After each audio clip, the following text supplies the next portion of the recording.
nagaan waaqayyoo bakka jirtan hundumaatti isiniif haa ta'u dhaggeeffattoota keenya kun reediyoo sagalee karaa dhugaati reediyoon sagalee karaa dhugaa as Toronto Canada irraa Pastor Masgabuu Tuuchootiin qophaa'ee torbee sanbata galgala lakkoofsa biyya keenyaatti sa'aatii tokko walakkaatti kan darbuudha waaqayyo immoo baranuu dabalee guyyaanuu dabalee yeroo kana nuuf kenneera kanaaf faarfannaa kana dhaggeeffannee gara ergaa dubbii irraa waaqayyo nu qopheessite waliin dabarra.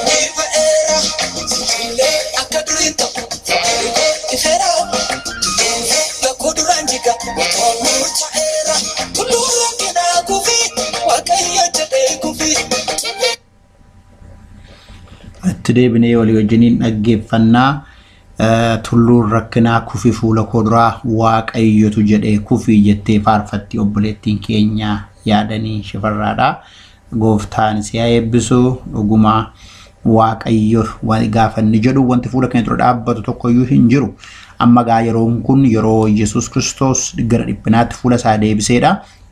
Kanaaf ergaa Roomee wajjin jalqabne ittiin fufnu waa'een kadhannaa maal akka ta'etu walii wajjiniin ilaalla waan ta'eedhaaf yeroo itti gooftaan Yesuus Kiristoos tajaajila isaa gara xumuraatti fidee gara dhiphanaatti deemaa jiruudha waan ta'eedhaaf yeroon kun kudharfoonni nu hafanii jiran kun yeroo dhiphina isaatti yaadannu yeroo waaqayyoon kadhannu yeroo itti nus jireenya moofaa jireenya hin taane irraa isaa wajjin duunee jireenya haaraa dhimmoo isaa wajjiniin kaanu yeroo immoo nuuf jira dhiphachuutti yaadannuudha waan ta'eedhaaf yeroo kana keessa kanaaf faarfannaan kadhannaan wanti nu goonu hundumtuu gara isaa yaadachiisutu irra jiraata kanaaf waaqayyo jedhe fuula koo dura dhaabbatanii jetti kun mataan isaa kadhannaadha waaqayyoon kadhannaa kanuma walii wajjiniin.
Waaqayyoon walii wajjiniin kadhannaa gooftaa keenya bara jireenya keenya irratti immoo guyyaa har'aa nuuf dabaltee namoota irraa waan nu gooteef guddisnee si galateeffannaa. Amma immoo yeroo kana booddee sagalee kee keessaa walii wajjin ilaallaa. Macaafota hubataniif sammuu isaanii baneef jedhamee akkuma caafame yaa Waaqayyoo sammuu ijoollee keetii qalbii garaa isaanii ati isaanii bani. Anas dadhabaa garbicha kee na gargaari. Dubbiin kee yaa Waaqayyo gooftaa yeroo dubbatamu akkasumatti gara keetti hin deebi'u waan ta'eedhaaf yaada ijoollee kee ilaalcha ijoollee kee jijjiiree yaa Waaqayyo gaaf tokko siif ulfina kan fidu isaaniifis immoo eebba kan ta'u haa ta'u xumura gaarii nu laadhu maqaa gooftaa Yesuus Kiristoosiin si kadhannaa. Ameen. Waa'ee kadhannaa irratti walii wajjin ilaallaa. Mata duree kadhannaa irratti yeroo baay'ee barsiifamaa sunis hin dubbistu hin baratamaa kun kiristiyaani hundumtu kadhachuu kan irra jiraatudha akka kennaa addaatti nama yaraan kan qabatee itti jiraatu miti. Kanaafitu akkuma isinitti himee dhiphina gooftaa keenya Yesuus Kiristoosiin du'a isaa ilaalchisuudhaan amma kana booddee yeroo ta'u walitti aannee qabnu torban lamman sadan kana waa'ee kadhannaati kan nuti waliin ilaallu. Waa'ee waldaa kadhatu waa'ee namoota kadhatanii sagalee Waaqayyoo keessaa maal akka ta'u maal akka fakkaatu mee hojii ergamootaa boqonnaa 4 lakkoofsa 23 ka'ee isa jiru yoo ilaalle baay'ee gaariidha. 23 ka'ee amma 31tti 32 ka'ee nama 37 jiru immoo kadha sanarraa kan ka'ee bu'aa argame result isa jedhamu jechuudha. Bu'aa dhufeedha kan achitti ilaallu. Amma garuu duraan dursee mee lakkoofsa 31 irraan dubbisa. Lakkoofsa 31 akkas jedha. Isaan kadhata afaanii fixuuniif iddoon isaan itti walitti qabaman socho'uun wal faana ta'e. Hundumti isaaniis hafuura qulqulluudhaan guutamani dubbii Waaqayyoo ija jabummaadhaan dubbachaa turan. Laawwadhaa lakkoofsa 31 kan inni jedhu isaan kadhata afaanii fixuuniif iddoon isaan itti walitti qabaman socho'uun wal faana ta'e. Hundumti isaaniis hafuura qulqulluudhaan guutamanii dubbii Waaqayyoo ija jabummaadhaan dubbachaa turan. Waa'een kana gaa lakkoofsa 23 kaanee yoo ilaalle amantoonni ija jabina argachuudhaaf kadhachuu isaanii jedha. Maduree iddoo sanaa ija jabina argachuudhaaf kadhachuu isaanii amantoonni isa kana ilaala. Kadhata isaanii garuu deebii kadhata isaanii yoo ilaalle lafa isaan jirantu socho'ee hafuura qulqulluudhaan guutamanii dubbiin Waaqayyoos dhoksaanii kamee kennameef ija jabinaan dubbachuu jalqaban. Egaa waldaati jalqabaa waldaa ergamootaa gaafa ilaallu isa kanaan kan isheen beekamtu wangeela bal'isuudhaan namoota hafuuraa ta'uu isaaniitiin tajaajiluudhaan waldaan tokko kan isheen ittiin beekamtu kaayyoo isheen jirtuufis wangeela bal'isuudha. Namoota hafuuraa ta'ee namoota immoo jijjiiramanii Kiristoosiin fakkaatanii jiraachuudha. Tajaajiluudha immoo kanaaf kan inni barbaachisu yeroo baay'ee jechuu kooti. Waldaa tokko Kiristoos kan inni lafarra keewwateef kaayyoo Waaqayyoo yaada Waaqayyoo bakkaan geesse darbuudhaan waan ta'eef inni kun baay'ee murteessaadha. Gaafa laallu seenaa iddoo nama dubbise kanatti gaafa laallu Phexrosiif Yohaannisi waa'eetu gara hojii ergamootaa boqonnaa 3 irratti tu gara mana kadhataa deemanii nama waggaa dheeraadhaaf iddoo sanatti lawaashee iddoo sana jiru Waaqayyo karaa isaanii fayyise. Karaa isaanii fayyuurraan kan ka'e immoo namooti baay'een immoo gara lallaba isaanii dhaggeeffachuu isaanii wajjin kadhachuu jijjiiramanii gara mana gooftaatti dabalamanii namoota Waaqayyo qaama Kiristoos ta'anii.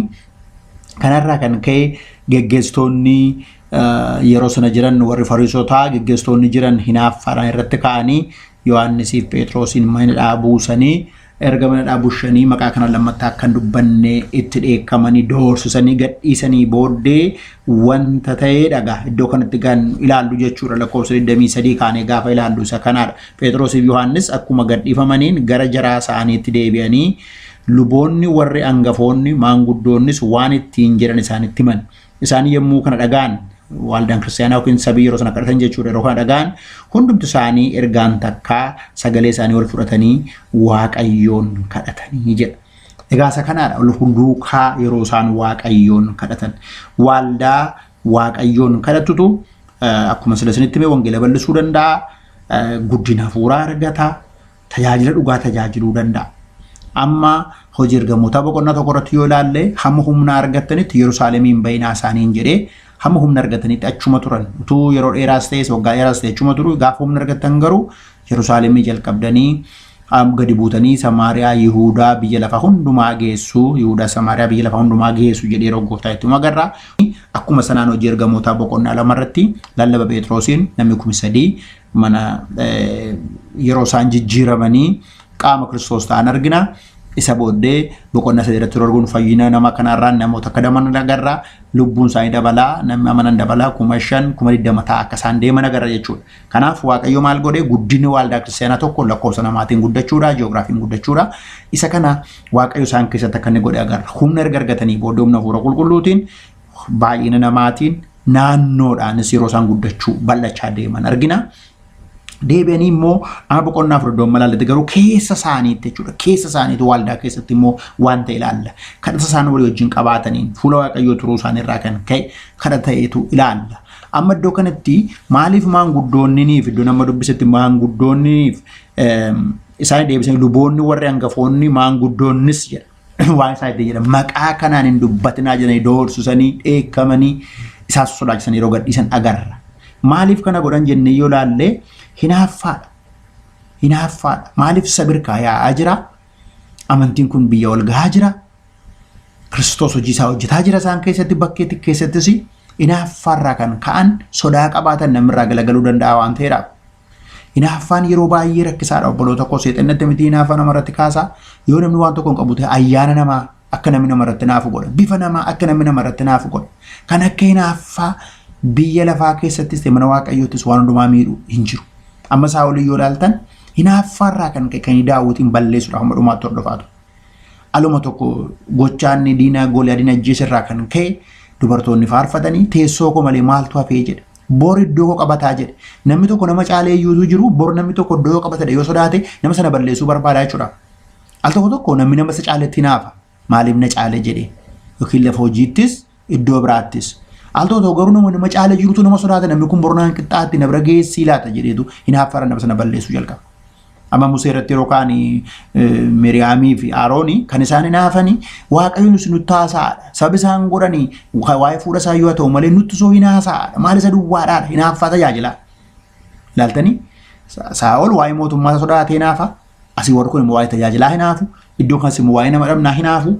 Hinaaffaan jireenya namaa nyaatee jireenya namaa kan balleessuudha. Fudhatanii yoo ilaaltan waaqayyo aarsaa isaa fudhatee aarsaa kan qaayil waan deebi'u qaayil immoo hinaaffaan irratti yeroo Aabeel ajjeesu agarra. Hinaaffaan jireenya namaa, mana namaa, tajaajila namaa yeroo ni balleessu agarra karaa baay'eedhaan. Kanaaf hinaafaniitu yeroo isaan kana irratti ka'anii isaan kana irratti ka'anii kana dubbatan waldaan kiristaanaa yeroo sana jirtu jara kana balleessi hin jenne, jara kana ifadhu hin jenne yookiin immoo asii badaati iddoo biraa deemaas hin jenne Phexros Yohaannisiin waaqayyoon kadhatanii jedha. Hubadhaa waldaan kiristaanaa waaqayyoon kadhate taanaan waan fooniitti dhufe fooniin hin deebistu. Namni tokko waaqayyoon kadhate taanaan waan fooniin dhufe tokko fooniin hin deebisu. Isa garas ilaaleetu ija waaqayyootiin ilaaleetu waan hundumaa waaqayyoo gaariidhaaf godha jedhee waaqayyoon kadhata. Amma waldaa kiristaanaa keessatti bara kana gareen garaagaraa baay'eedha. Komiitiin baay'eedha. Giruupiin baay'eetu jira. Iddoo baay'eetti garuu garee kadhannaatu jabaatee hin jiru. Humna kadhannaatu jabaatee hin jiru. Kanaaf waldaan kiristaanaa biyya lafaa badaa wanti inni itti adda fakkaatu hin jiru iddoo baay'eetu ilaala. Maaliif mana waldaa kiristaanaa keessa hinaaffaan guutee jira, jibbi guutee jira, ejji guutee jira, wanti baay'een guutee jira. Maaliif humni kadhannaa hin jiru taanaan rivaayivaaliin hin jiru artifishaalii ta'a malee rivaayivaalii dhugaa ta'uu hin danda'u. Keessi namaa kan jijjiiramu, kennaan kan kennamu, ayyaanni kan dhangala'u, ilaalchi namaa isa lafarraa keessa waaqayyoo waaqarraa keessa kan galuu danda'u humni kadhannaa yoo jiraate. Yesuus Kiristoos kadhataa bula. Ergamoota 12 filuuf illee kadhataa buleeti kan inni file. Obboloota koo sochii guddaan kan inni kaa'aa ture, dinqiif taamrii gurguddaan kan inni taa'aa ture kadhataan. Bara kana waldaa kiristaanaa nama geggeesse liidarshiippii kiraayisii qabnu namoota kiraayisii hin qabnu teewooloojii garmalee kan baratan baay'ee qabnu namoota beekumsa biyya lafaatiin digirii maastirsii PhD dardaran baay'ee qabnu namni irratti hin jiru karaa kana. Kan sooloo faarfatan baay'ee qabna galanni waaqayyoof haa ta'u kan waaqeffachiisan baay'ee qabna garee kan lallaban baay'ee qabna wanta namni hin qabnu. humna kadhataa garuu dhabne irra baay'eessa. Kanaaf maaliin beekna namni wal lolee waliin niisu. Namni wal irratti naafa. Namni wal jibba. Biyya lafaatiif waldaa kiristaanaa garaagarummaan isaa wallaalan. Maaliif humni kadhannaa lafa jirutti Kiristoos duwwaa miti fannoo irra taa'ee waan godhan hin beekan isaaniif dhiisi kan jedhe. Isxifaanostuu dhagaadhaan rukutamu dhiigarra yaa'u waan godhan hin beekanii isaaniif dhiisi jedhe. Maaliif inni fuula isaanii duratti jilbeenfatee gara Waaqayyootti kadhachaa ture ka. Inni fuula isaanii duratti utuu kadhataa jiru isaan dhagaan tuman inni samiin banamee fi mirga Waaqa Abbaa Yesuus Kiristoosin argaa ture ka. Maaliif kanaafitu obboloota koo kan ilaallu yeroo hundumaa jechuudha. Ka waldaan kiristaanaa kadhattu alaanis Waaqayyo namatti dabala. Keessaanis immoo humna qabdi, tokkummaa qabdi, jaalala qabdi, nagaa qabdi, abdii qabdi, obsa qabdi. Kanarraa kan ka'e. Kanaaf obboloota koo attamitti jirtu sun akka dhuunfaatti iddoon aarsaa kadhata keessanii attam haara'ee jira. Akka waldaa kiristaanaatti bara rakkinaa duwwaa bullee kadhachaa turre amma immoo bara nagaa kana bakka bullee kadhachuun oldi faashinii ta'ee hafe moo kadhachaa jirra. Riili harka Waaqayyoo dheebochaa jirra, humna Waaqayyoo dheebochaa jirra. Akkam teolojiin keenya barumsi nu barachaa jirru gara kadhannaatti nu kakaasa. Koorsii baay'ee baratama. Garuu koorsiin kadhannaaf kennamu hin jiru iddoo baay'eetti. Akka sagalee Waaqayyoo kadhatamuutu jiraatati attam wanti inni fakkaachaa jiru. Ergamootaa kana keessa gaafa laallu waldaan kiristaanaa bal'achuufis dinqii gurguddaan ta'uufis keessaanis immoo humni jiraachuufis dhoksaansaa kadhata ture. Balbala gaafa rukutan isinii banama kan jedhe Gooftaa Yesuus Kiristoos. Yoo isin daabboo kadhattan dhagaa isiniin kennu kan jedhe Gooftaa Yesuus Kiristoos. Yoo isin hafuura kadhattan hafuura hamaa isiniin kennu kan jedhe sagalee isaati Gooftaadha. Kanaafitu kadhannee nuu kennama, balbala rukunnee nuu banama, barbaannee arganna. Maaliin kun hundumtuu kadhannaadhaan. Attam akka dubbii isaatti Waaqayyo waan biraan qabuu hin dandeenyu, kakuu isaatiin qabuu dandeenya, dubbii isaatiin qabuu dandeenya. Kana jettee ta'u Gooftaa kana godhi ka erga jettee jenne kan nu gaafachuu dandeenyu dubbii isaatiin. Attam waldaan keessan waldaa kadhachaa jirti. Gara kadhannaatti attam koreen kadhannaa jabaatee jira. Uummata gara kadhannaatti kakaasaa jirtu. Attam waa'ee kanaatti jabaachaa jirra. Utuu isaan afaaniin fixin kadhatanii maraatanii deebii kadhata isaanii yoo lafi socho'ee hafuura qulqulluun guutamanii dhoksaan sagalee Waaqayyoo kennameef jajjabina argatanii attam wanti kun namoota hafuura qulqulluun guutamaa jiru. Attam obboloota akka dhuunfaattis akka geggeessu akka waldaattis namoota jirtan hundumtuu hafuura qulqulluun guutamaa jirtu. Rivaayivaalii keessa galtaniittu kanaan dura kan nu shaakalle bara qoramsaa kan nu dabarse dinqii gurguddaa Gooftaan kan inni itti godhaa ture. Harka keenyatti Waaqayyo waan meeqa inni hojjetaa ture humna kadhataatiin ture malee waan biraadhaan hin ture. Gooftaan immoo suma yeroo sanaati. Takkaan jijjiiramu kaleessa sarras bara baraan Gooftaan sanumaan iddoo sana gadhiisee hin beeku. Nuyi garuu attam iddoo keenya gadhiifne jirra moo iddooma jirra. Warra iddoo gadhiistan isiniin jedhaa. Jaalala Gooftaatiin isiniin kadhadhaa gara iddoo kadhataatti adeemnu. Maaliin wal geessi waldaan kiristaanaa durii? Kadhataaf wal geessi. Kadhataaf wal geessi. Amma gaafa laaltan lakkoofsa 24 gaafa laallu 23 irratti dhufaniitu itti himani. Phexros Yohaannis waan isaaniin jedhan waan isaan irratti ga'e gaafa isaan itti himan isa booddee isaan immoo dhufu maal jedhan lakkoofsa 24 gaafa laallu isaan yemmuu kana dhagaan hundumti isaanii ergaan takkaa sagalee isaanii ol fudhatanii Waaqayyoon kadhatani. Gooftaa guddaa si Waaqaaf lafa galaanas isaan kana keessa kan jiran hundumaas kan uume siidha jedhanii gara Waaqayyootti iyyuu jalqaban. Wal duukaa gara Waaqayyootti iyyuu jalqaban. Maatiyoos boqonnaa 18 meeydamaatti odaallee 2-3 lafa isin taatan isin biratti argama. Maqaa kootiin lafa sirriitti qaamtanitti ani isinii wajjin jira. Waan isin lafa irratti ta'u Waaqa irratti ni hidhama. Waan isin lafa irratti ta'an immoo Waaqa irratti ni hiikama. Kan isin hiitan hidhama, kan isin hiiktan isin hiikama. Lafa isin maqaa kootiin walitti qaamtan 2-3 ta'an isin gidduun jira. Kontekestii biraatti geessine hin hiiknu kana yeroo baay'ee waa'ee dabaluudhaaf jenna miti maqaa Gooftaatiin iddoo nuyi walitti qabamnetti Gooftaan nu gidduutti argama. Ergamoonni kan isaan walitti qabamanii fellowshippiin isaanii guddaan sagalee Waaqayyoo baratanii kadhachuudha. Faarfannaanis sagalee Waaqayyoo barachuunis Waaqayyoon kadhachuudhaaf akka dubbii isaatti. Kanaaf Roomee boqonnaa 15 irratti jaalala hafuura qulqulluun nuu kennee naa kadhadhaa jedha jabeessaa naa kadhadhaa jedha Phaawulos. Qorontoos lammaffaa boqonnaa 1 lakkoofsa 11 irratti waa'ee rakkina biyya ishee asirra ga'e irratti kadhannaadhaan naa wajjin hirmaadhaa jedha. horiinaa ergaa sana naa godhaa fandiinaa godhaa sana jedhee wanti inni gaafatu kan biraan hin jiru. Inni gaafatu garuu kadhannaan naa wajjin dhaabadhaa. Humna guddaa akka kadhate qabu waan beekuuf yaada keessan gara Waaqayyootti achi ol naaf kaasaa jedha. Har'a fudhattanii yoo laaltan obboloota ko maaliif walitti qabamna? Biyya gurguddatanitti ammaa namni baay'een afaan isaaniitii walitti qabamu waan ta'eedhaafi fellowshippii waaqeffannaa booddee jiru, sagada booddee jiru, wanti nyaatamu, wanti dhugamu waan jiru fellowshippii duwwaadhaaf kan naqan jiru. Sabuma isaanii kan ta'e duwwaa sabuma isaanii jiru. Really dhugaadha. Faarfannaa duwwaa entertainment enjoy gochuu duwwaadhaaf kan naqan jiru. Oo baay'ee faarfatamaa iddoo akkasii yoo jedhanii kan duwwaadhaaf kan deeman jiru. Dhugaatti obboloota ko bara kana baagiddu galeessaas kun dhiiga garmalee dhangala'aa kan jiru. Meeshaan biyya gurguddatanii kan Kanaadaa, kan Ameerikaa, kan Awurooppaa waan ta'u gochuu dandeenya kan Israa'el. Meeshaan dhiiga dhangalaasaa jiru kana iddoo jirutti qabee hafuura kana hidhee namoota bilisuu danda'u, bilisa baasuu danda'u humna kadhataa qofa. Waaqayyoon kadhan. Meeshaan baraa waanuma tokko iyyuu meeshaan ammayyaa dabalaa deeme immoo kunoo rakkinnuutti dabalaa deeme, waraannuutti dabalaa deeme. Bara qaroominaa booddee qaroomneerra post modern yeroo jedhamu keessa sila waraanni hin jiraatu jaarraa 20ffaa keessa ture. Bara waraanaa yeroo jedhamu waraanni kunoo garmalee dabalee dhiigi dhangala'aa jira. Yeroo itti harka namaa keessa teknooloojiin galee maakroo ta'ee harbarroo namaa keessa galee namni ittiin yuutuubii viidiyoo ilaalu ittiin waan gaarii shaakaluu irra waan ammayyaa shaakalaa jira. Ittiin du'ee balleessuu shaakalaa jira. Meeshaa kamiin biyya gurguddatan dhowwuu hin danda'an. Dhiigi lubbuu baay'eetu gooftaan bareen dhumaa jira, dhangala'aa jira. Kana eenyu dhaabuu hin danda'u yoo Waaqayyoon kadhanne duwwaadha kan dhaabachuu danda'u. Seexanni kan hidhamu barumsa keenyaan miti. Barumsa akkaadaamii nu qabnu miti. Teoloojii nu qabnu miti. Seexana kan nu hiruu dandeenyu maqaa Yesuus Kiristoos yoo kadhanne qofa. Dhukkubsataan kan inni fayyu, naafti kan inni diriiru. Namni gara waggaa 38 yeroo Yesuus Kiristoos lafarra ture namni sun achuma ciisaa ture. Warri mana qulqullummaa keessa geggeessa horii kennaaf turan horii isaan kennan fuyyu nama kana iddoodhaan kaafne kadhatuma godhee hambise maleessa. Garuu gaafa kadhataaf deeman saatii booddee nama kana kaasuun baay'een isaanii gara gooftaatti dhufan. Phexrosiif Yohaannisiin jooyinii godhan isaanitti dabalaman. Dinqii Waaqayyo godhe irraa kan ka'e shoo'appiidhaaf of agarsiisuudhaaf gooftaan waan godhu.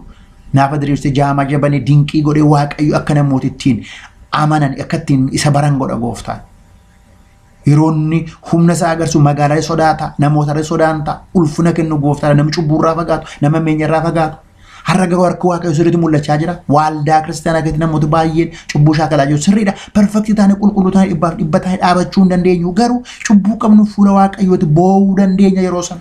Yaa Waaqayyo gooftaa koo namaari nan dogoggora jenne cubbuu keenya himanna. Har'a garuu namni cubbuu hojjete ani hin hojjenne jedhee dinaayii godha kaada. Gaafa Waaqayyo garuu hojii isaa sirriitti namoota gidduutti jalqabu namni cubbuu isaa dhufee ofiin konfeesii godha. Ofiin dhufee konfeesii godha. Namaari yaa Waaqayyo jedha. Gaggeessitoota waldaa kiristaanaatti himata. Namoota kanatti himata. Cubbuu kanarraa Waaqayyo bilisa naa baasu jedhe. Tumi waldaan kiristaanaa ergamootaa kan isheen wal geessu Waaqayyoon kadhachuu qofaafi. Waaqayyoon kadhachuudhaaf. Cuma sagalee Waaqayyoo baratu meeshaan ammayyaa jiraateettiin gara maleetti waaqeffachaa turre yeroo Yesuus Kiristoos meeshaan ammayyaan turre meeshaan ammayyaan nu barbaachisuu miti. Inni guddaan isaa garuu waaqeffannaan, faarfannaan, lallabii kam kadhataan hin qaamu yoo ta'e, humni kadhataan jiru yoo ta'e biyyuma lafaa community biyya lafaa ta'anii darbuudha. Wanti wal caalu hin jiru. Biyya lafaatti wal jibboo sitti wal jibbamu. Biyya lafaatti wal loloo sitti wal lolamu. Biyya lafaatti saddaboo sitti wal addabamu. Warra siyaasaa wal nyaatu sitti wal nyaachuu ta'a. Wanti baay'een warrukuta wanta baay'eetu waan ittiin waaldaa dhufama malee namni gara gooftaan dhufu. Ufuma lixee ba'aa jechuudha. Wanti ittiin haalli jireenyaa, haalli uffataa, haalli nyaataa, haalli deemii Kiristoosiin kanarraa urgaa'u tokko hin jiraatu. Kanaaf har'a biyyi lafaa akka isheen hammeenyi kun keessaa rukutamee gooftaa Yesuus Kiristoosiin bartuuf kadhachuutu nurra jiraata. Diinni humna kadhata namoota baay'ee nyaateera. Galgala kana garuu maqaa gooftaa Yesuus Kiristoosiin nan jedha humni kadhataa hadeemu. Yeroo isaan kadhatan lafi socho'e. Yeroo isaan kadhatan hafuura qulqulluudhaan guutaman. Yeroo isaan kadhatan ija jabinni kennameef sagalee Waaqayyoo mul'inatti dubbachuu jalqaban. Waaqayyoo hunduma keenya haa gargaaru. waldaan kiristaanaa keenya dubbiin hin beekamin waan biraan hin beekamin maqaa gooftaa Yesuus Kiristoos nan jedha kadhataa na beekamtu kana booda qophaa keenya guyyaa guutuu kadhachaa ooluu ragaa wal agarru sa'aatii tokko kadhachuun humna guddaa qaba sa'aatii lama kadhachuun humna guddaa qaba walgahiin keenya walgahii kadhataa ta'u walgahii yeroo wal agarrutti waaqayyoon kadhannutti waaqayyoon waamnu haa ta'u rivaayivalii guddaan nu gidduutti haa ka'u namoota raajii dubbatan namoota afaan haaraa dubbatan afaan tokko haasofne garaan keenya tokko ta'uu dide kanaaf dinqiin kamiin ta'u guyyaa guutuu yoo iyyaa oolle afaan waaqarraa haasofne garuu jireenya keenyaaf qulqulleessinee jireenya keenyas humna argannee obboloota koo diina joonjessinee hojii waaqayyoo dinqiin hojjennee haa dabarru waaqayyo nu haa gargaaru maqaa gooftaa maqaa Yesuus Kiristoosiin galgala kana nan jedha ijoollee kee keessatti dinqii godhe jaalala keetiif dhaabbatan yaada keetiif dhaabbatan maqaa gooftaa Yesuus Kiristoos iddoon kadhannaa isaanii haara'u maqaa gooftaatiin haara'u nan jedha maqaa Yesuus Kiristoosiin aarsaan isaanii haara'u iddoon aarsaa isaanii maqaa gooftaatiin jaalala kee keessa siif galan fedha kee keessa siif galan maqaa gooftaa Yesuus Kiristoosiin dinqirratti godhe iddoo aarsaa isaanii haaressi waan biraan hin beekamin kadhataan haa beekaman jireenyi isaanii kadhataan haa beekamu yaada isaanii kadhataan haa beekamu waaldaa isaanii kadhataan haa beekamu maqaa gooftaa Yesuusiin.